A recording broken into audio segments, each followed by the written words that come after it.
Just in case.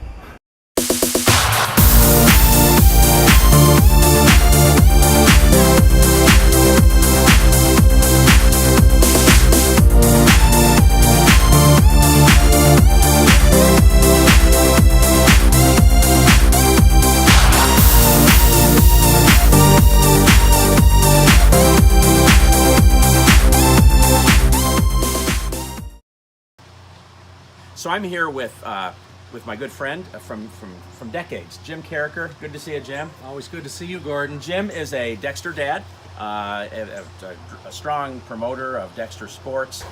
He's the owner of the Spring Valley Trout Farm and a great community member. He also was in Dexter High School as a student back when the prior winless record happened, the winless streak of about 4 seasons.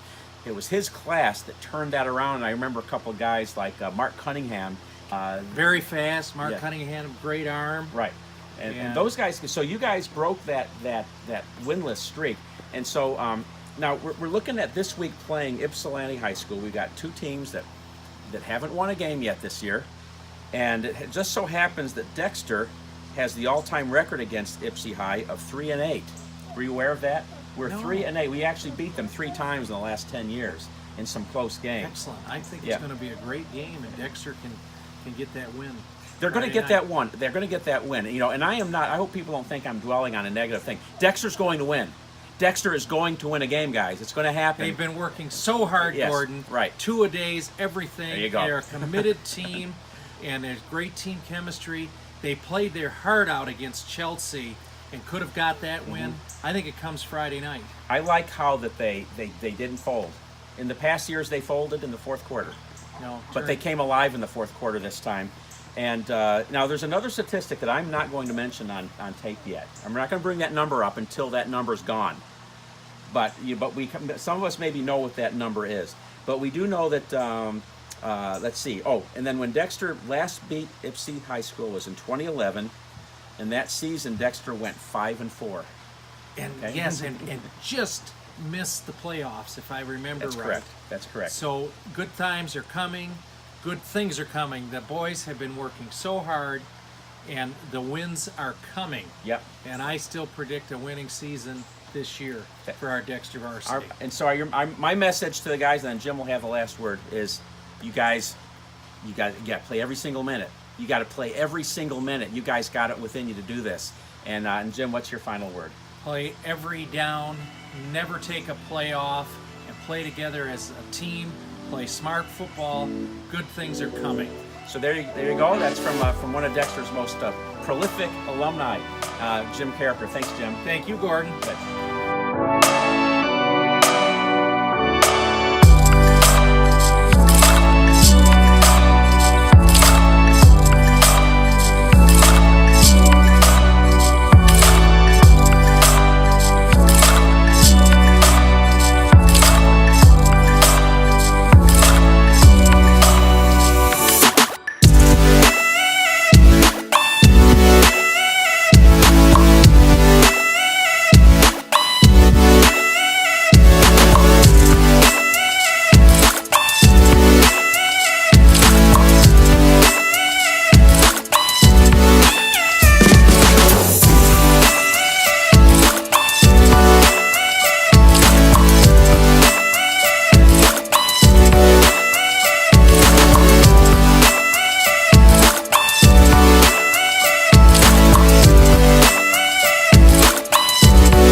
And it was always close, but we were always in it, and we had fewer kids, so and some of them played both offense and defense, so it felt like we were always winning until the fourth quarter.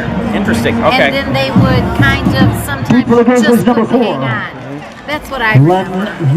That is kind of the story this year. Can they play in the fourth quarter? And they did last week in Chelsea, even though they lost. They came up strong. And so thank you for talking with us. And by the way, here's a look at the scoreboard right now, where we see Dexter ahead 20-8. So we just had a score down at the other end. No, yeah, at the other end where Yes. Dexter put some more points on the scoreboard. Nice Good. talking to you, Julie. Thank you.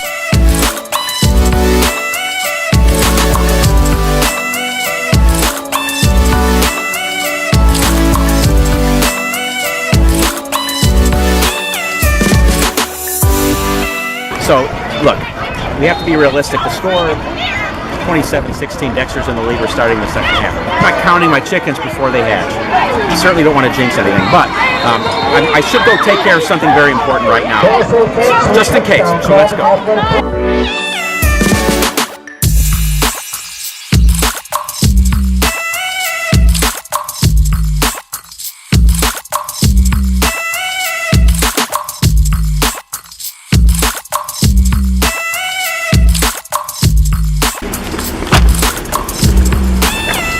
Right here.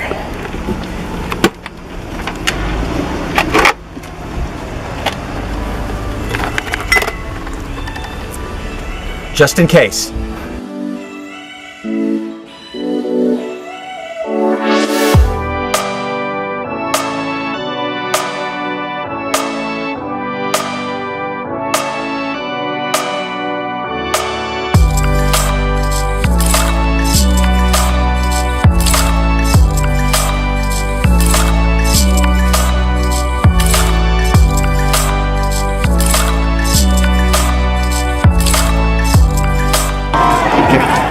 I think we got this. So here we go. Wow. Some delicious Traverse City Cherry Republic pops. I told my brother I'd share these with him when Dexter won the first game. Here we go. There's one for me. It's been a long time.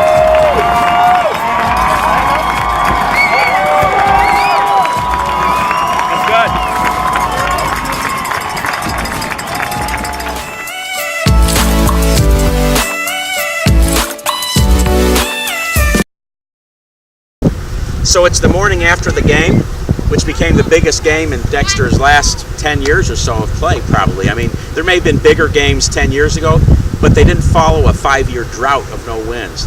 And that right away electrified this community. People lingered at the game last night for like an hour following the game, laughing and smiling and talking to each other. And, versus a year ago when, within 20 minutes people were out of the place and they were home. The kids will return to school Tuesday morning. They're going to feel great. It's going to be a great start to the school year. And that's part of what's so cool about this small town life throughout the state of Michigan. These Friday nights, the community comes together, but when they win a game, especially after such a long winless period, it's a real shot in the arm to the community. You can really feel it in town today. So that's it for today's episode. Hope you enjoyed all those images of really an epic moment for a small town in Michigan. And remember to check in next week for our next episode of the G Drive. And remember, look about you.